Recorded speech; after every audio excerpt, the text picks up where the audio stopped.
বাংলাদেশের প্রথম হজ flight Saudi আরব পৌঁছেছে। বিমান বাংলাদেশ এয়ারলাইন্সের ফ্লাইটটি সৌদি সময় ভোর 4:20 জেদ্দার কিং আব্দুল আজিজ আন্তর্জাতিক বিমানবন্দরে অবতরণ করে।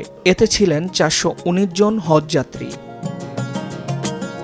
বিমানবন্দরে পৌঁছেই উষ্ণ অভ্যর্থনা পান বাংলাদেশি হাজিরা। তাদের স্বাগত জানান সৌদি আরবে নিযুক্ত বাংলাদেশের রাষ্ট্রদূত মোহাম্মদ দেলোয়ার হোসেন ও কাউন্সিলর হজ মোহাম্মদ কামরুল ইসলাম। ফুল দিয়ে শুভেচ্ছা হাতে তুলে দেওয়া হয় রিফ্রেশমেন্ট কিট।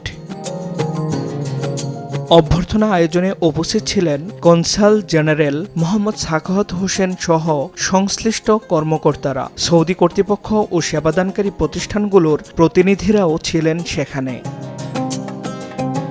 এর আগে শুক্রবার রাত 11:30টায় হজরত শাহজালাল আন্তর্জাতিক বিমানবন্দরে হজ ফ্লাইট 2026-এর উদ্বোধন করেন প্রধানমন্ত্রী তারেক রহমান।